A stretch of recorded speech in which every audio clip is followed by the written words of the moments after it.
The US may have permanently lost access to 15 of its bases in the Persian Gulf following its war on Iran, according to retired 4-star general and MS Now national security analyst Barry McCaffrey. He says Washington may now have to negotiate military access further west, including in western Saudi Arabia, Israel, and southern Europe. McCaffrey did not identify the 15 bases, but the scale of the retaliatory strikes that targeted the US military network across the region explain his assessment. Washington maintains at least 19 military locations across more than 12 countries in the Gulf. Bahrain illustrates how severely that network has been disrupted. Naval Support Activity Bahrain, home to the US Fifth Fleet, was struck by Iran on the first day of the war. The Wall Street Journal found heavy damage to the command headquarters based on satellite imagery, social media footage, and interviews with service members. Multiple hits followed. News 18, citing the Tehran Times, reported that a later strike killed 21 soldiers. Reconstruction costs have been estimated at around $400 million.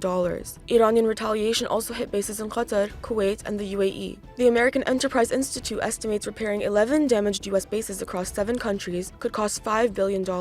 But the strategic cost goes beyond reconstruction. Bahrain has long served as a key logistics hub. After the base was struck, the Navy was forced to resupply the USS Abraham Lincoln from Diego Garcia, over 2,000 miles away, instead of a location around 800 miles away. According to the New York Times, the change tripled transit times and reduced replenishment from once every 3 days to once a week. The USS Abraham Lincoln has now spent more than 270 days at sea, the longest continuous deployment since the Vietnam War. Crew members and relatives have described deteriorating circumstances and morale aboard the carrier. Moreover, the strikes reportedly forced 1,500 sailors and their families to leave Bahrain and return to the US. These developments expose a key vulnerability in the US military posture. Washington has concentrated much of its military infrastructure at a small number of large bases. This was Washington's upper hand, but that changed once Iran developed capabilities to strike them.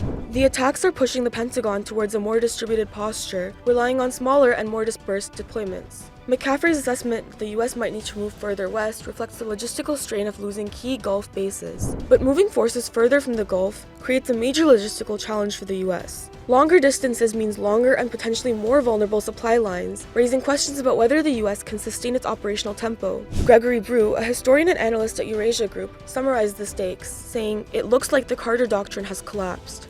The question now is whether Washington can preserve its influence in the Gulf without the forward base network it has relied on for decades.